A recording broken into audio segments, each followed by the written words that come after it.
Bueno, aquí estamos en Vida Nueva 2 y hoy vamos a ver qué es teología reformada. Ya estamos a la altura de la sección número 7.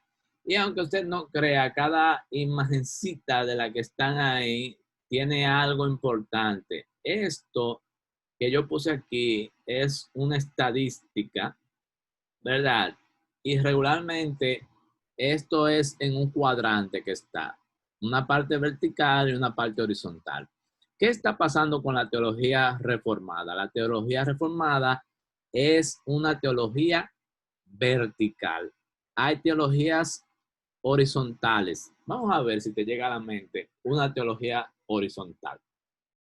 Por ejemplo, las teologías que utilizan los pentecostales es una teología horizontal. La teología que utilizan ¿qué te digo? Los adventistas son teologías horizontales.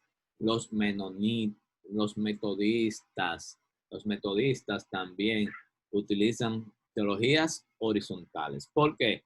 Porque la teología horizontal es aquella que te va a poner a ti como el protagonista de las cosas. Tú eres que tienes que hacer las cosas, por ti es que se van a lograr las cosas.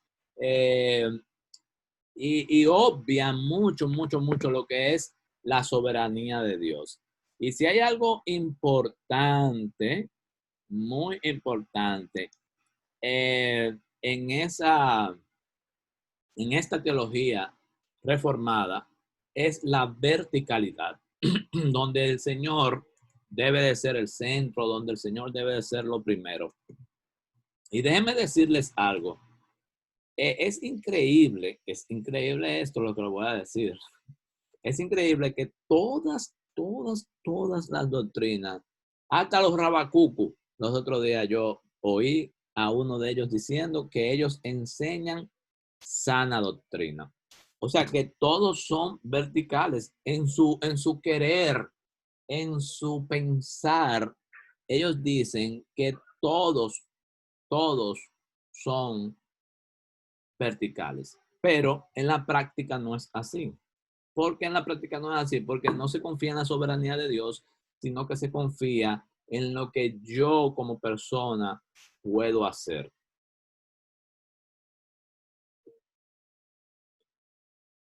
Es una teología vertical.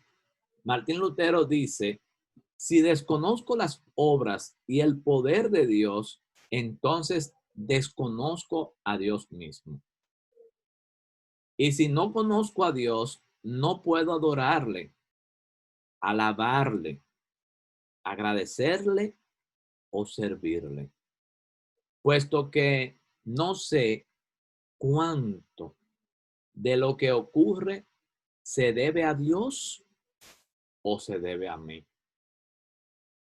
Ustedes no han oído, no, tú puedes, yo puedo, y esto, y lo otro, y te declaro que tú haces tal cosa, y declárame tal cosa a mí, como que nosotros tenemos todo ese poder para hacer y deshacer.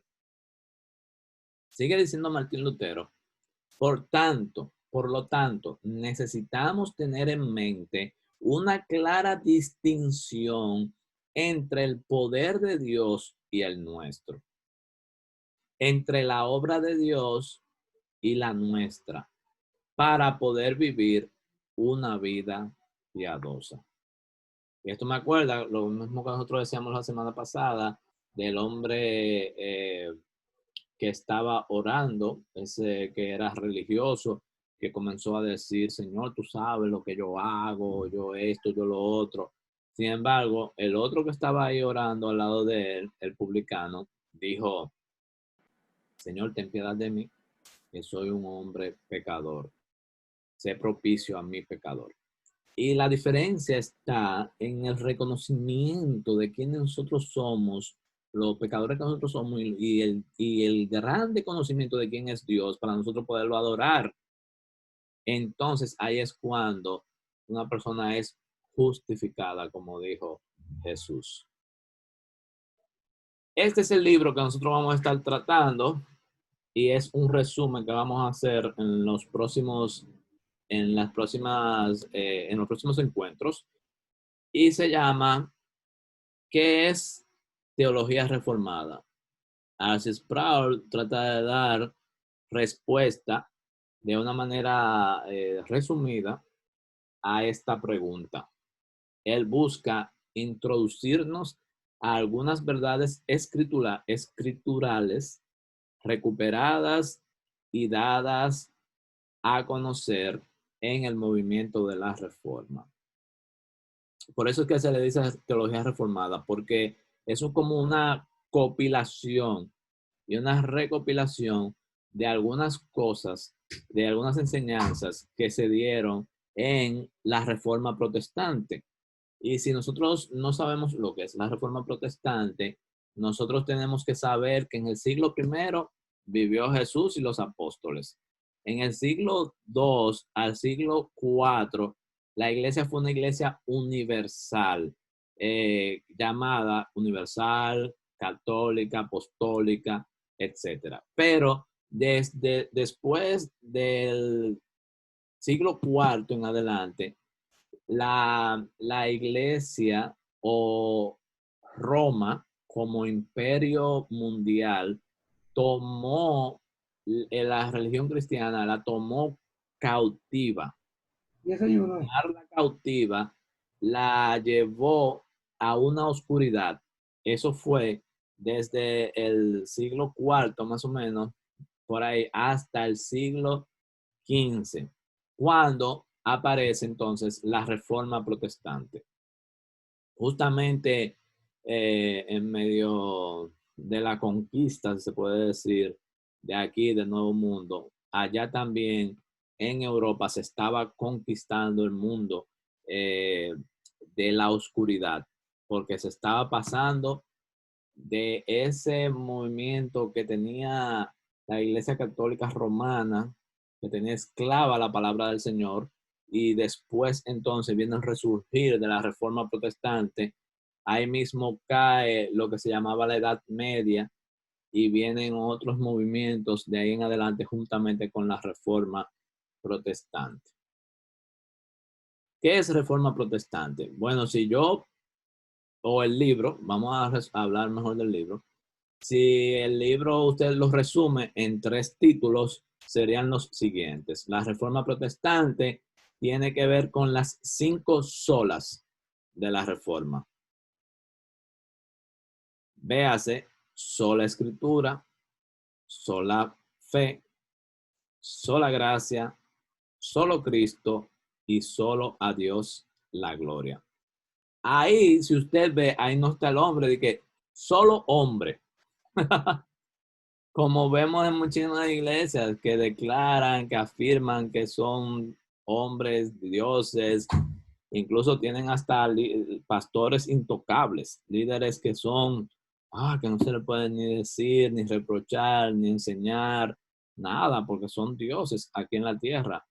Pero en la reforma, en la iglesia protestante o la iglesia de reforma, perdón, reformada, no se ve nada de esto. Aquí está lo más importante, la sola escritura, y eso lo vamos a ver más adelante, la sola fe. Pero yo puedo resumir un chin, aunque lo veamos más adelante. Sola escritura, sola fe y sola gracia son la base. Perdón, sola escritura es la base. Como si vamos a construir una casita. Sola escritura es una base. Sobre la base de sola escritura se va a subir sola fe, sola gracia y solo Cristo. Y después se le va a poner un techito para completar, que sería solo a Dios la gloria. Y voy a explicar algo rápidamente. Nuestra base son las escrituras. La iglesia reformada, la teología reformada, es una teología bíblica. Estamos definiendo qué es teología reformada. Y quiero hacer varias definiciones. Ya dije que es vertical, ya dije que es bíblica y ya dije que tiene que ver con los movimientos de la Reforma Protestante. Sola escritura. ¿Por qué? Porque antes, en ese tiempo, habían palabras de autoridad. El Papa tenía palabra de autoridad, como lo tienen hoy en día muchos apóstoles, también lo tienen muchos pastores, esa palabra de ellos, la personal, pero si es escritural, sí, es importante y es de autoridad. Bueno, entonces aquí solo la escritura es la que tiene una autoridad total sobre la iglesia y que también es infalible. También la semana pasada algunas personas me preguntaban sobre las profecías. Bueno, hay muchas personas que profetizan por ahí y no están amparados con la escritura. Si tú sueltas una palabra, esa palabra tiene que encajar en, en el cinturón de la verdad, porque es una espada y tiene que después envainarse. Entonces, la escritura es nuestra base, donde nosotros hacemos nuestra, nos ponemos encima de ella. Y por eso es que nosotros también somos apostólicos, claro, porque los apóstoles fueron los que hicieron el Nuevo Testamento y nuestra iglesia está sobre los fundamentos de los apóstoles. Pero no, ni que fulano, que un apóstol en el día de hoy, no, no, no, no, no. Nada de eso, sino que los 12 apóstoles, esos son los 12 de nosotros. Después todos los otros que aparezcan por ahí son de otra gente, no nos van a edificar para nada.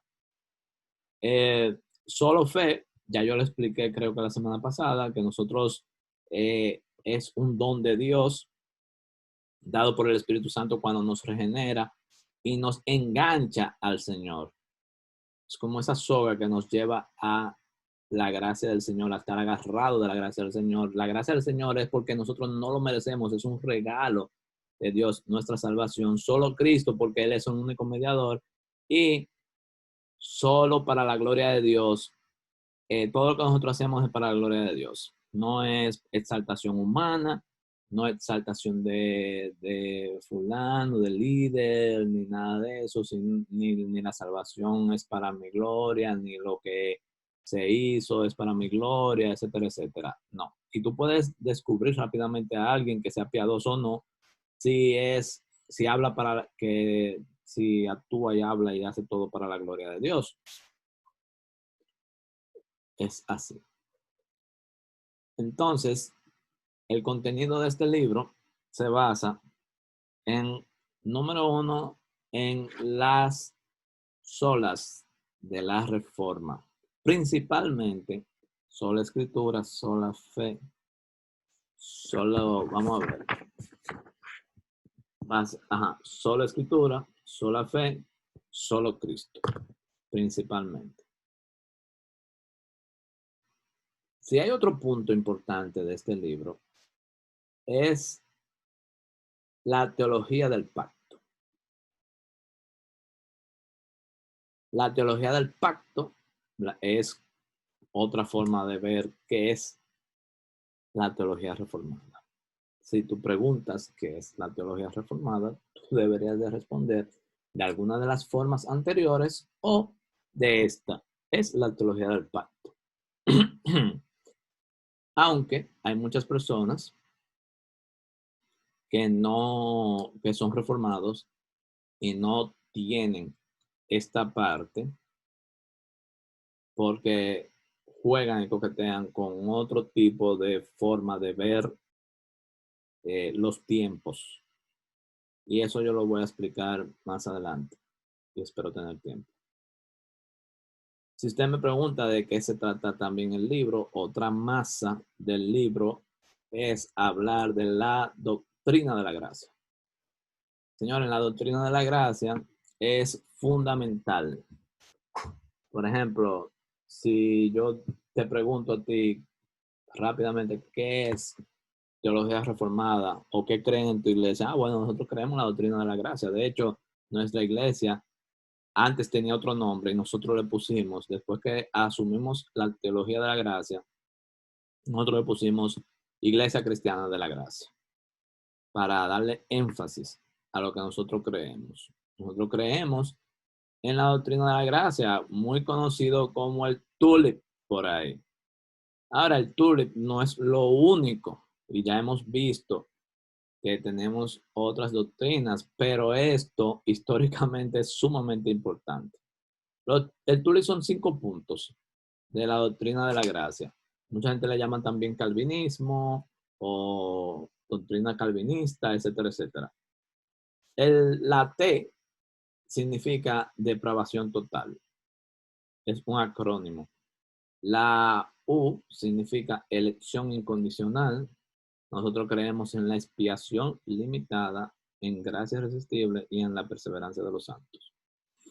Usted va a ver que hay muchísimas personas que creen en el ULI o en el TULI, pero no todos creen en las 5 doctrinas. Nosotros somos reformados de 5 puntos. Hay gente que son de 4, de 3 y hasta de 2, pero les voy a explicar eso después. Muy bien. Si nosotros vamos al inicio, ¿qué son cada cosa? Nosotros hemos visto esto anteriormente y voy a dar un slide más para que nos ayude y creo que esto puede subir. Vamos a ver si sube. Ahí, ahora sí. Creo que ahí todo la vemos. Las 5 doctrinas de la Reforma, que son sola escritura, solo escritura. Dice que la palabra de Dios es la máxima autoridad en materia de fe y práctica. Eso es lo que andamos buscando, hablar de la autoridad de la palabra de Dios. Y nos dimos cuenta que esto es tan importante que es una de las 4 doctrinas más importantes que nosotros tenemos. Les había dicho que no solamente eran esos 4, y ahora estamos viendo todas las demás y todavía otras más que faltan. Pero vamos por el orden de importancia. Tomamos 4 como más importante, después otro grupito más importante y después al final hablaremos de otras más o menos importantes para nosotros. Solo Cristo, solamente en Cristo se encuentra salvación, en ningún otro lugar. No, apéame a María, a los santos y a toda esa gente que son mediadores de otras personas, pero no de nosotros. Sola gracia, nosotros sabemos que la salvación es algo que el pecador recibe de forma inmerecida, porque nada más esa persona que la recibe, nada más merece condenación. Ahí es que viene la gracia del Señor y nos salva. Sola fe, que significa que la salvación solo puede ser recibida cuando ponemos nuestra fe en Cristo Jesús. E incluso muchas personas dicen que esa fe que nosotros tenemos, que dice nuestra fe, esa fe es una fe dada por el Espíritu Santo en nuestras vidas. Porque esa fe no se puede conseguir sin leer la palabra de Dios o sin que alguien nos explique la palabra de Dios, número 1, y número 2, sin que el Espíritu Santo la siembre dentro de nosotros. Porque nosotros podemos escuchar algo y dejarlo ahí en nuestro pensamiento, pero no bajarlo a nuestra vida y decir sí, a sentir sobre ella y vivir sobre ella. Solo para la gloria de Dios es el propósito de la salvación que recibimos, es glorificar a Dios. Muy bien. Otra cosa otro punto, el número 2, que está en este libro, y me gustaría que usted lo adquiera para que lo lea explicado de R.C. Sproul, uno de los teólogos reformados más influyentes e importantes que vivía hasta los otros días. Algo que él explica ahí es la teología del pacto. No es un invento de él, es algo desde la Reforma Protestante, pero está bien explicado ahí. Y dice que han pasado varios pactos. Y hay un pacto inicial que es un pacto donde ninguno de nosotros existíamos, ni siquiera Adán y Eva. Es un pacto de redención. Es un acuerdo hecho entre Dios Padre, Dios Hijo, Dios Espíritu Santo. Eso pasó en la eternidad pasada y define el papel de cada uno en la redención del hombre. Hagamos al hombre a nuestra imagen y semejanza. Ya cuando él dijo hagamos, ya él tenía pensado quién lo iba a salvar, cómo lo iba a salvar, por qué iba a pecar. Entonces es un pacto de Dios con sí mismo. ¿Por qué Dios puede hacer un pacto por sí mismo? Porque aunque es un solo Dios, dentro de él hay tres personas. La Trinidad. Dios Padre, Dios Hijo y Dios Espíritu Santo. ¿Por qué? Porque el pacto se hace. No se puede hacer con una sola persona. Muy bien. Pacto de obras. Es el pacto de Adán, el adámico. Y así hubo un pacto generacional con algunos líderes que el Señor escogió. Es un pacto de obras. Es un acuerdo entre Dios y Adán. La vida, la vida por obedecer, la muerte por desobedecer. Y ese es el primer pacto que nosotros encontramos en la Biblia. Si tú obedeces, tendrás vida y vida eterna. Y si tú desobedeces, tendrás muerte. ¿Y qué pasó? Adán desobedeció. Ese pacto fue quebrantado entre Dios y el hombre. Y ahí viene la separación del hombre y Dios, y ese pacto vuelve y se rehace en Cristo Jesús. Dice el pacto de la gracia, pecadores elegidos. Adán desobedeció e incurrió en la muerte. Por eso Dios inició el pacto de gracia. Dios prometió que el hombre pecador podía tener salvación a través de Cristo.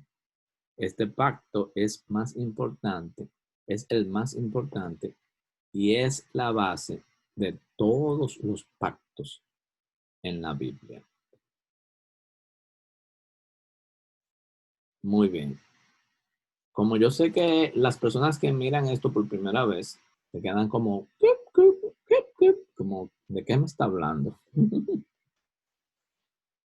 Yo le voy a hacer le traje una tabla que les va a dar una mayor comprensión de que yo le estoy hablando. En la Biblia, muchas personas han dividido toda la historia de la Biblia, toda la historia del hombre, de la humanidad, la han dividido con la Biblia. ¿Por qué? Porque en la Biblia está desde el inicio hasta el fin del mundo. Está todo descrito ahí. Entonces, muchas personas han dividido esto en dispensaciones, lo que le llaman dispensaciones. Y eso ha creado una ola de pensamientos dispensacionalistas entre las iglesias. Scofield fue uno de los dispensacionalistas más fuertes. Yo me acuerdo cuando yo era pequeño que salió la Biblia Scofield. Eso fue un boom. Y eso estaba dividido en dispensaciones. Y mi papá y mi mamá y los líderes de la iglesia y todo el mundo se abocaron al dispensacionalismo. ¿Qué es el dispensacionalismo? Bueno, es la enseñanza que antes de la caída fue un tiempo, un periodo llamado el periodo de la inocencia. Después que pecaron era el periodo de la conciencia. Después hubo un periodo de gobierno humano y promesas y ley. Regularmente estos tres, el de la ley es como el más llamativo, que es el periodo de la ley. Entonces, otros dicen, ellos mismos dicen, perdón, que cuando Cristo viene por primera vez, viene, se acaba el periodo de la ley y empieza el periodo de la gracia. Y después, cuando Cristo venga por segunda vez, aunque eso hay mucha gente que tiene ahí mucho disturbio. Por ejemplo, dicen que el Señor viene primero, arrebata la iglesia, después vuelve a reinar y 1000 años y todo lo demás. Pero para no hacerlo largo, lo vamos a dejar ahí. Dice que la segunda venida de Cristo es la dispensación del reino. Entonces, nosotros o la teología reformada o las iglesias reformadas no piensan así. No piensan así porque solamente vamos a hablar en el periodo de gobierno humano, donde dice que Noé halló gracia delante de Dios. ¿Y cómo va a hallar gracia delante de Dios si estaban en otra dispensación? O sea, que la gracia de Dios no existe porque Cristo vino. La gracia de Dios, la gracia de Dios, el boom de la gracia de Dios está ahí en la venida de Cristo. Y es verdad. Pero la gracia de Dios viene y está prometida desde que Adán y Eva pecan. Desde ese tiempo le dice el Señor.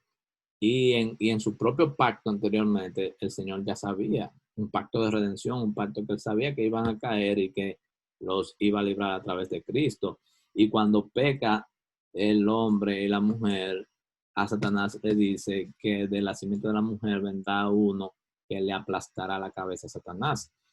Ahí está. Y la gracia se ve cuando el Señor recoge a Adán y Eva y los viste también. O sea, hay gracia en todo Génesis. Y de ahí para adelante hay gracia. O sea, tú no puedes desestimar la gracia de Dios en eso anterior. Siempre vemos que no, que la ley, entonces también es un asunto para no cumplir la ley. Muchas personas creen esto, dicen, no, eso era cuando la ley. Entonces ahora, para tú no cumplir la ley, tú mejor dices que es el otro periodo y que ya en la gracia, ya tú no tienes que cumplir la ley. Es un asunto que los dispensacionalistas y tal vez nosotros mismos que tenemos eso en la cabeza de chiquitico, tenemos que revisar en nuestras vidas con respecto a la división de la Biblia y cómo actúan cada una de estas cosas. Bueno, esta es la opción que nosotros te damos como iglesia reformada, es creer en la dispensación, o perdón, en la teología de pacto, que Dios, antes de que el hombre existiera, hizo un pacto consigo mismo, un pacto de redención de cómo iba a pasar todo. Después el hombre viene y peca y rompe el pacto de obras que hizo Dios con Adán. Y de ahí en adelante viene a cuajarse el pacto de gracia con Cristo a favor de los elegidos del Señor. También se considera la creación. Muy bien. Finalmente, volvemos al punto número 3, que son la doctrina de la gracia. Y la vamos a ver ahora, que es el famoso tulip, que es esto. El tulip es esto. Es un tulipán, una flor. Y eso tiene una historia graciosa, y es que en realidad esto no existía. El tulip no existía. Lo que sí existían eran 5 puntos en contra de las doctrinas de la gracia, en contra de la reforma protestante. Y esos 5 puntos decían que el hombre no estaba en depravación total, sino que el hombre era un enfermito y él podía en cualquier momento despertar de esa enfermedad. Bueno, la respuesta de eso es que el hombre está en depravación total. Dice que el hombre puede elegir o rechazar a Dios, elegir o rechazar a Dios. Y los reformadores dijeron que no, que la elección es incondicional. Que Cristo murió por todo el mundo y todo el mundo se va a salvar. No, no es así. El Señor murió en expiación limitada. Se dice que el Señor murió solamente por los suyos, por su iglesia. Él no murió por todo el mundo. Si muriera por todo el mundo fuera salvo. viéndolo desde su punto de vista. Ahora, como dice alguien, solamente una de esas gotas de sangre de Cristo Jesús es suficiente para salvar al mundo entero. No estamos limitando el poder de la salvación. Lo que estamos limitando es quiénes son los que se van a salvar, porque no todos son escogidos del Señor. Y eso es un buen punto para discutir. Por eso que yo digo que muchas personas son de 3 y 4 puntos. Sin embargo, nosotros creemos en los 5 puntos de la doctrina de la gracia. Gracia irresistible, o sea que el que Dios llamó, caerá porque va a caer. Tú mueres aquí, bueno, pues muere aquí. ¡Pum! Así tipo Jonás. Tienes que ir a Nínive y hacer esto. Ah, no, que yo me voy para qué sé yo qué sitio. Fue y el pez y todo. ¡Pam! Y al final estaba en Nínive predicando. Y perseverancia de los santos. Esto también es un poco controversial porque hay muchas personas que no creen en esto, pero esta es la doctrina de que si tú ya pasaste por todo esto, el Señor te va a ayudar a perseverar hasta el fin. Muy bien, vamos a ver un versículo bíblico donde muchas personas dicen que se ven las 5 doctrinas en un solo. Dice Juan 6:44, doctrina de la gracia. Vamos a ver, ninguno puede venir a mí. Ninguno. ¿Por qué? Porque todos están muertos en depravación total. Ninguno puede venir a mí si el Padre lo elige. Esta parte de la derecha son la doctrina de la gracia y en la parte izquierda es el versículo de Juan 6:44. Si el Padre no elige, no viene. Y el que me envió, si el Padre que me envió, dice Jesús, no le trajere. Y cuando lo trae con gracia irresistible. O sea, dice que sí, porque sí. Y yo les resucitaré solamente a ese, no a todos los que están por el lado, etcétera, etcétera, sino a ese, que es una redención particular en el día postrero. O sea que ese que viene a Jesús va a perseverar hasta el día postrero, que es la perseverancia de los santos. Espero que haya quedado claro. Si no, aquí hay otros versos. Dice, depravación total. Juan 3:19. Y esta condenación se basa en el siguiente hecho. La luz de Dios llegó al mundo, pero la gente amó más las tinieblas que la luz, porque sus acciones eran malvadas. Por eso nadie va al Señor, porque estamos en oscuridad. Solamente a lo que Él le da luz. Pero para eso existe la elección incondicional. En Juan 15:16 dice, ustedes no me eligieron a mí, yo lo elegí a ustedes. Les encargué que vayan y produzcan frutos duraderos. Así el Padre les dará todo lo que le pidan en mi nombre. Expiación limitada, que es que el Señor murió solamente por su iglesia, no por todo el mundo, porque si fuera por todo el mundo todos fueran salvos. Dice, después de decir todas estas cosas, Jesús miró al cielo y dijo, Padre, ha llegado la hora, glorifica a tu Hijo para que Él a su vez te dé la gloria a ti, pues le has dado a tu Hijo autoridad sobre todo ser humano. Él da vida eterna a cada uno de los que tú le has dado. Mi oración no es por el mundo, sino por lo que me has dado, porque te pertenecen. Gracia irresistible significa, o vamos a ver el versículo de Juan 6:44, dice que él mismo había declarado que un profeta no recibe honra en su propio pueblo. Ahí no entendí mucho, pero eso lo podemos ver más adelante con otros versos. Perseverancia de los santos. Dice, les doy vida eterna. Nunca perecerán. Nadie puede quitármelas, porque mi Padre me las ha dado y Él es más poderoso que todos. Nadie puede quitarlas de las manos del Padre. Estas doctrinas, ¡pam! Ahí hay una serie de versículos bíblicos. El problema de no aceptar esta doctrina descansa en la primera columna, en que no creemos en la soberanía de Dios. Como decíamos, esto es una teología vertical y el que sea horizontal, hasta que no saque su horizontalidad de la mente, de que el hombre que viene a Dios, de que el hombre es que se mantiene en la fe, de que por el hombre que le salvo, etcétera, etcétera, nunca la va a entender, porque tiene que entender primeramente la soberanía de Dios. Y para eso hay estos 20 o 25 versículos bíblicos para que entienda la soberanía de Dios.